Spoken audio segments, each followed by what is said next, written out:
The first thing I started getting involved in was homosexuality. In my heart, I was very angry with God for making it wrong in the Bible. He could have made it right, so why did he make it wrong? And that sparked I would say, a seed of rebellion. God's commands can sometimes seem so impossible to fulfill, so distant from what we want. In these moments, it can be so easy to become angry at God. Our guest this week shares how her frustration with God's commands led her down a rebellious path until he called her back in the most extraordinary way. Before we join her and Gary, though, we want you to know that this critical work is made possible by the generous contributions of individuals like you. Please consider joining in our mission at worldchallenge.org/give. That's worldchallenge.org/GIVE. If you would like prayer for a prodigal you know and love, or for any issue on your heart, World Challenge now has a prayer line. Call 833-WC-PRAYS. That's 833-WC-PRAYS. Or visit pray.worldchallenge.org, and someone would be honored to pray with you. Now, here's Gary Wilkerson. I'm so glad you guys are here today. I'm Gary Wilkerson with the Gary Wilkerson Podcast, and we're in for a really good story today. Holly, we're so happy to have you with us, and we're going to be hearing a story of God's miraculous power, how he not only changes a life, and Holly, in your life, makes you a devout follower of Jesus, but gives you a purpose and a way to help other people. And we have an amazing story. Holly, thanks for coming here today. I want to start off with your testimony. Just you kind of had you came from a Christian home, right? Yes, both yeah. Parents, mom and dad. Yes. Loved Jesus, devout. Yeah. Like took you to church as a Yeah, little took girl? me to church. Growing up, they would talk about God at the dinner table. And so I believed in Jesus. I believed that there was a God and his name was Jesus Christ. And like my mom sent me to Awana, Okay. and all those things that good Christian parents do. Yeah. And they were probably a little concerned when they saw when you were a teenager, you started getting involved in some things that would not be necessarily a Christian lifestyle, or to say the least, right? When I was a teenager, the first thing I started getting involved in was homosexuality. From there, I got caught, and just like, was I 12? And so you got caught, and then, Caught by your parents or caught by somebody else? Actually, the pastor of the church. Okay. By love letters. Oh, okay. I was writing with another girl that was in church, and her stepmother found it, and she gave it to the pastor. Okay. And I remember. Pastor told your parents? Yeah, he told my parents, and then he came and had a meeting with me, and he said, Holly, you have a fork in the road. You have to choose. Are you going to follow Christ, or are you going to, go down this road of your own way? And I told him at the time I choose to follow Christ. I was a little kid, though, but in my heart, I didn't. In my heart, I was very angry with God for making it wrong in the Bible. He could have made it right, so why did he make it wrong? And that sparked I would say, a seed of rebellion. And from there, I would just still do the things I wanted to do, but be hiding it from my parents' back. Got into drinking, got into hanging out with the wrong people, got into drugs, and ended up kind of just keep coming home and hiding it. And when you say drugs, like you're talking about smoking pot, or You start out smoking cigarettes as a kid, and then go from there to pot. Yeah. And then from there, got into methamphetamine. Wow. And then from there, I got into selling pot so I could pay for my methamphetamine. And then from there, got into selling methamphetamine. And then from there, decided to cook it. Why should I sell it for them and give them all the money when I can learn how to make it myself? So I started hanging out with the bikers and with the like Mexican mafia, different people that were cooking, and I figured out how to do it myself. Wow. And then I became a cook with a girlfriend, in and out of jail. Wow. Yeah. During this time, did you have any reminiscence of the background of your mind of the words you heard in church or from your parents? Was Jesus like whispering to you at all, or did you totally shut him out? Well, during that time, it's funny because I used needles. I would inject methamphetamine, and I would sit there with girlfriends or whoever was I was doing drugs with, and I would talk to him about God. I say, there is a God. His name is Jesus Christ. I'm not following him, but he's real. and so it was just a matter of fact to me. Yeah. But there wasn't that personal relationship. I remember having like little experiences as a kid here and there, but what I have now today, present today, is not what I had then, for sure. You didn't have the clear understanding of Christ being your Lord, Savior. I didn't have this Holy Spirit living inside of me telling me, no, don't do that, or making me uncomfortable to do sin like I do now. Right. Living inside of me. Like when I do something, it's like I feel and it's telling me no. Right. And it's actually makes sin uncomfortable. Yeah. It's the point to where the things that used to attract me and the things that I used to live for and fight for and be willing to die for before now are like a repellent to me. Mm-hmm. It's really weird. It's like it's from darkness into light. Really, it's quite an experience. Right. How did that experience happen? The transforming of your heart, the renewing of your mind, coming to Christ. How did that happen to you? Well, the last time I got arrested, I was a felon. I had already been arrested for manufacturing, and I had a loaded firearm, and I had drugs all bagged up so I could sell them, and I got caught. In your car? You were in a car or at home? That's actually interesting. Okay. I was at another drug addict's house trying to meet up with a girlfriend of mine that I was fighting with, and she was supposed to come meet me. The cops pulled up to their house, and I had on me a gun. Okay. I was sitting in the chair. I had on me the drugs, and I was drinking alcohol. And I saw the cops pull up, and there was like this weird void or numbness that went over me. And I had time to get up and throw the gun out the back door into the neighbor's yard and throw the drugs and everything and wait until the cops leave and go back and get it. For some reason, I just sat there and kept drinking my bottle. They walked in. They said, "Are you on probation or parole?" I said, "No," I was lying. And then they said, "Can we search you?" I said, "No." And then they searched me, and they ended up finding the gun and the drugs, and there I went off. So even me getting arrested that last time I got arrested was kind of like miraculously, it was miraculous in a sense of I let them arrest me. Yeah. It was weird. God was preparing for something to happen. Yeah. So it was actually while you were in prison then, somebody talked about Christ, or did you go to a chapel? Or? Yeah, while I was in jail, I saw, it was like I was in this I was in this dark cloud. You have the drugs coming out of you, and so your skin feels like it's crawling. I started hearing loud whispers, like, shh, shh, shh, and I thought it was the girls, so I'd be like, "Shut up!" And I'd jump on the tables. They were scared of me, so the guards would move me to other pods, because you're fighting your case, you're in county. Yeah. So they wanted to give me 12 years, which was actually a good deal for me at the time. And because loaded firearm, what do you, and you're a felon already. Right. And so that was going on, and they moved me from pod to pod because of my violence. And I would pace up and down and say, "Let the bodies hit the floor." And if anybody came near me, I'd shove them. And you had, I heard you say earlier, you'd studied some type of martial arts. Yeah, so, my dad had all of his kids. It wasn't just rage, it was knowing what to do with your rage. Yeah. So you could hurt somebody. Yeah. I was very much a fighter, a street fighter and everything. There was no problem. I liked violence. Yeah. It actually attracted me. Right. So they moved me from pod to pod, which actually, if I'm looking back at it, if they wouldn't have moved me because of my violent outbursts, they actually drove me in the middle of the night from a low security jail to a high security. Okay. But if they didn't do that, I wouldn't have ran into this girl I knew from the streets. Her name was Michelle. She was in there for 4 years fighting a murder case. And she was a pretty evil broad. And so I saw her, and it was like I was in this dark cloud, and I saw her. It was like, it's hard to explain, but she looked different, like kind of shiny in a weird way. And I walked up to her like, "Michelle?" She's like, "Holly." And I said, what happened to you? And what I meant by that was like, you're weird looking, you're shiny. She didn't know what I was talking about. But so she ended up telling me she had gotten saved. This little old lady from Yucca Valley would come drive down and tell the girls about Jesus. And she said, "Do you girls want to be delivered?" And if they said yes, she'd come and pray over them. She said, "Jesus Christ can deliver you," and pray over them.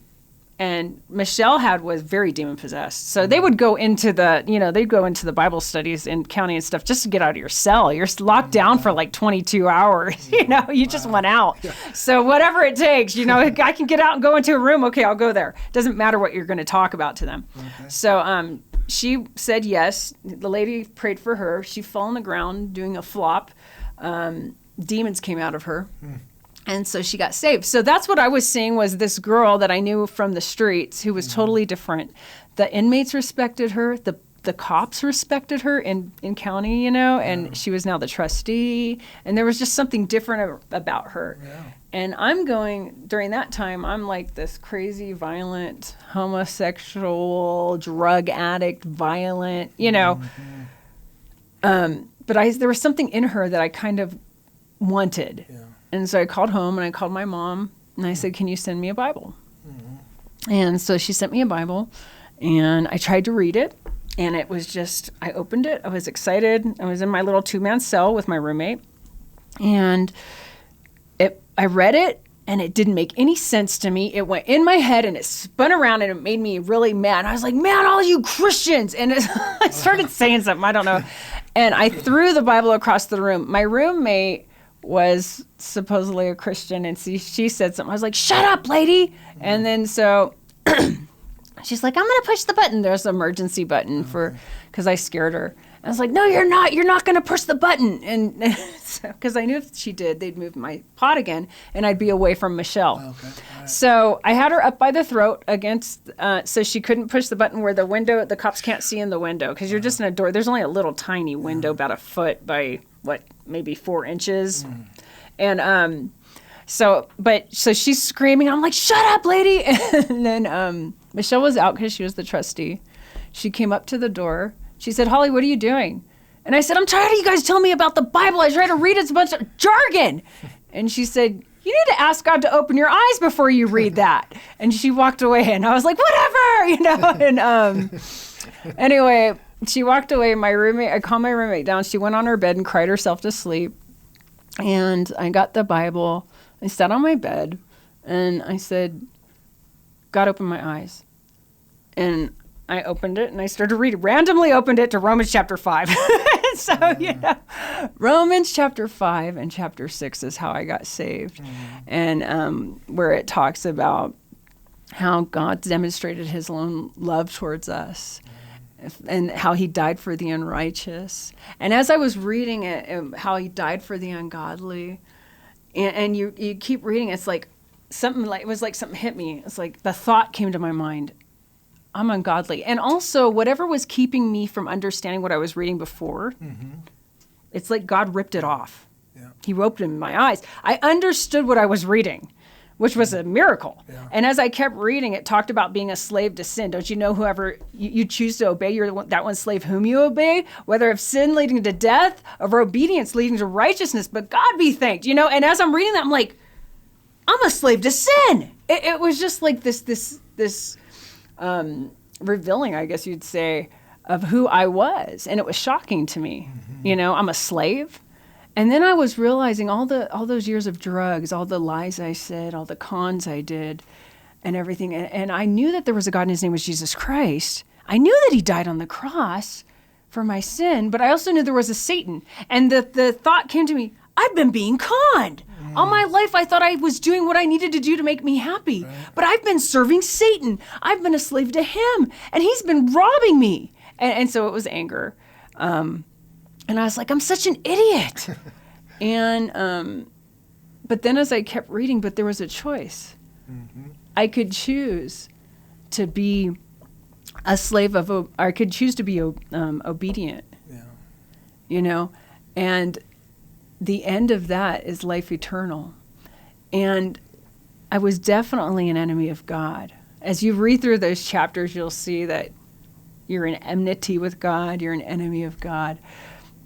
And that qualified me to be able to receive from him. And I remember back then I didn't know Christianese and everything, and it was like my life flashed before my eyes, and I was realizing how many years I threw away on all the drugs and all the false relationships, always looking for love, really. And I looked up and I said, God, I don't know you, but I want you. And there's things in me, I can feel it up in my throat. Like, I'm a homosexual, I'm a drug addict, I'm a alcoholic. But if you don't like it, you can change me because I want you. Mm-hmm. And it was like, after that, it's, the sinner's prayer, whatever, that was my sinner's prayer. Mm. And God met me right where I was at. And after that, I couldn't read the Bible enough. And the more I read it, it would give me this feeling, like this excitement.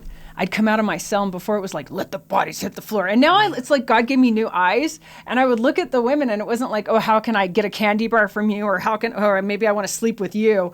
It wasn't like that anymore. Wow. Now it was like, I had this feeling, and it was these new emotions, and I was like, go by them. I'd stand by them. And they're like, what are you doing? I'd be like, I love you, man. Wow. And they're like, what are you doing in your room? I was like, man, I'm just reading the Bible. If you just open it and you just like read it, it's like better than drugs. It's better than sex, man. It's like so good. And they're like, really? I'm like, yeah, it makes you feel like really good. But you got to say, open my eyes first. And that was my... You already had your pattern. Yeah. Cool. And that was me just coming off of drugs and not knowing really the Word of God. And so that's how I got saved. After that, they wanted to give me 12 years, which was a good deal, but they dropped it the next time I went to court, and they gave me 3 years.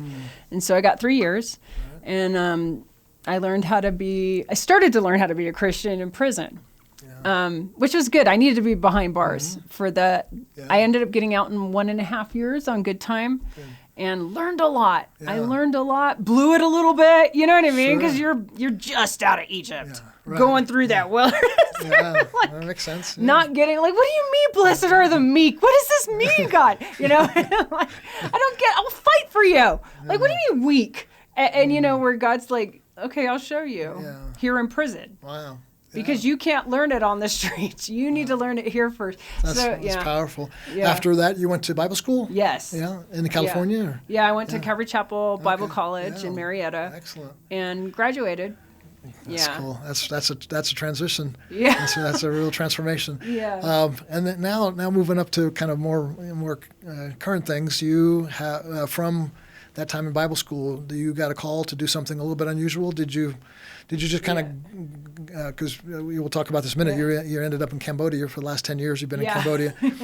So was that sort of like, hey, I'm going to go to Cambodia to help people there? Or was it like God somehow miraculously told you to get up and go? It was definitely, there was a guy that was going to Bible college who went to Cambodia. And he emailed me and said, Holly, we really need worship leaders here. Because I'm a worship leader. Okay. Too.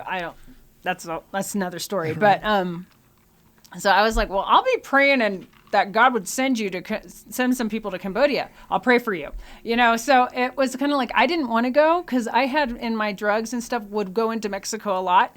And I didn't like Mexico when I went there. It was just for, kind of like working, you would say. So I didn't really my idea of missions was like that. Yeah. So I didn't want to be a missionary, but I was willing to do whatever God wanted me to do. So I started praying that God would send missionaries over to Cambodia, worship leaders, and my last semester, I was getting ready to graduate. And then God really clearly, it was funny. I'm praying for Cambodia. I didn't even know where it was. Mm-hmm. Sounds like Africa to me. You know what I mean? The name. And never bothered to look. And then all of a sudden, wherever I go to the gym, there's this story about Cambodia. I was like, oh, that's funny. I'm praying for that country. And I'm driving the car to go to Bible school, and the pastor's talking about Cambodia. And then God told me to go to morning devos at Bible college, and I didn't have a class that day, so I wouldn't normally go. So I got up early, went to the morning devos, and it was this big, huge screen, and it was a big map, and it was Cambodia. And I was like, it was almost like God smacked me in the face with Cambodia in a sense. Right. And then so driving home, I said, God, do you want me to go to Cambodia? And it was just like this instant love poured through my heart, to the point where I got teared up, had to pull over because I was driving on the freeway. Wow. I was going to crash. And I was like, okay, that I will go. And so I bought a ticket to go to Cambodia for 3 months, a round trip. Yeah, and then while I was there, he called me there. And so it wasn't like Wow. It wasn't like, oh, I'm good, and just God told me to go, so I went. And you've been there for 10 years now. And tell us a little bit about your ministry there in Cambodia. You're working with what's the name of the ministry? The Girls' House of Refuge. Girls' House of Refuge. Yeah. And tell me what is that? Yeah, God told me to open a home for women, so for young women, and so I did. And then He would choose and bring the ones He wanted to. So He ended up bringing girls that were pregnant or girls that got raped, and different girls. Also, just really poor girls. So I started getting a name for being willing to take drug addicts, being willing to take alcoholics, being willing to take traumatized girls that are all knocked up. Right. They're pregnant. Nobody else can help them. And so other Christian organizations in the country would call me and say, hey, will you take this girl? Or, hey, there's this girl. Or this person's trying to sell this girl, this like little girl, like 14, 12, whatever. And so I would take those kind of girls. And then also with women's ministry, you're drawn to women. So when you go out in public, girls are drawn to girls. They're going to like just see, and they want to share the gospel as we go through the whole Bible in a year at my house. So they want to practice what they're studying. And it's really cool because they're baby Christians. So everything's new, which I love that because it's just really innocent in a sense. Wow. So... And you still live in the home where the girls come in now? Yeah, after, we all after live 10 years? together, yeah. And do you have, did I hear you say you had more than one home now? No, well, I did before. Okay. Right now we're back down to one, okay. Yeah. Yeah, and that's Phnom Penh? Or? Yeah, in Phnom Penh. Okay, so you're in the city, you're kind of in a bustling, hustling, crazy part of the world. Yeah. Yeah, that's a World Challenge. Our ministry does some work there, and we have for like 20 years or so or more in Cambodia and Phnom Penh, and some of the rural areas, church planting and things like that. So, but yeah, we've run across some of these things that you've been facing as well, and it's not an easy ministry. Yeah, you can call me, bring me the girls. All right. Yeah. All right, that's so cool. Thank you. God wants us to be part of His redemption of the world. He wants to use the broken parts of our lives to show His graciousness and mercy to us and to others. If we trust Him, we will see Him move in ways we could never imagine and go places we could have never foreseen. The Gary Wilkerson podcast is brought to you by World Challenge. Sound design for this episode by Mike Hall-Smith. This episode was written by Rachel Schmitz. Our producer is Chris Wigington, with video production by Aaron Gale. World Challenge is incredibly thankful for the support we receive from many people around the world who believe in our mission. We are able to continue creating resources like this podcast because of donations from listeners like you. We hope you tune in next week to the Gary Wilkerson podcast to receive more encouragement. Until then, do all you can to live a better life and make a better world through Jesus Christ.